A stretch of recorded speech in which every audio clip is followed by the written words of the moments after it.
Union po sila. LU ang peg. Ayan, di ba? Pili ko yung mga nakasunblock to. Di ba? SPF 3000. Parang tayo oo. Alam mo, naiinitan na ako. Ayan. O children, mo sige ng konti doon na konti. Baka maging kutsinino na kami dito sa init. Ayan, okay. Ayan po, napaka-uhusay naman po, puro kabataan ang nakikita natin ngayon na pumapasok. Ang spaghetti. Yes, kamusta naman po ang cold water? Mabibigyan po kaya kami.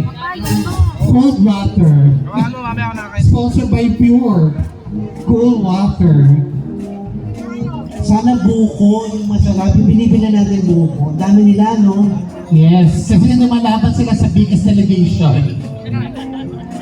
At alam ko, Sir Glenn, may natatanggap silang subsidy. Alam ko may gano'n ata sila eh. Tsaka food ata, transporting. Ang kapisana ng Banda 11 ay itinatag noong April 6. O yun. Ito ay sa pamamatnubay ni Ginoong Federico Freinan Jr. bilang band director.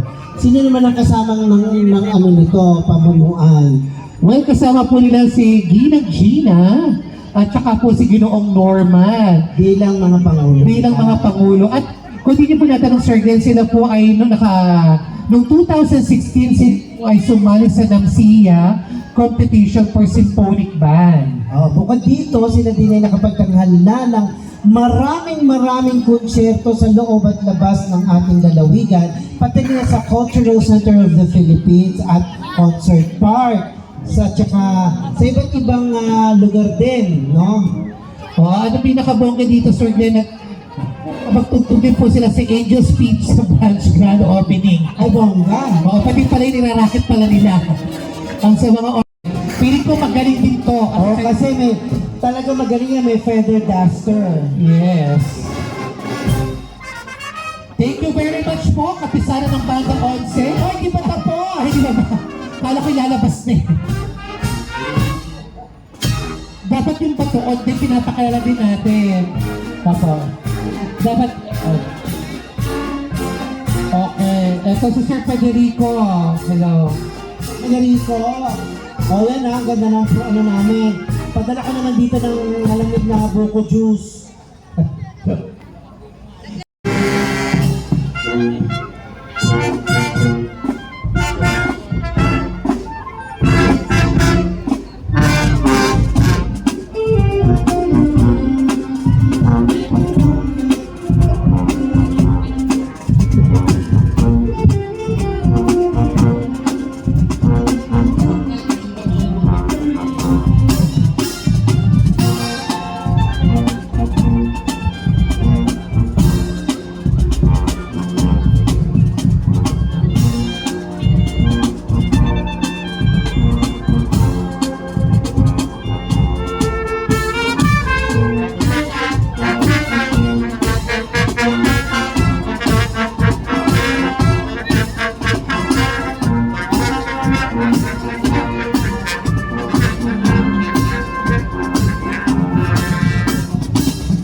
Akala ko hindi naman akala ko yung medley talaga, mga sampi.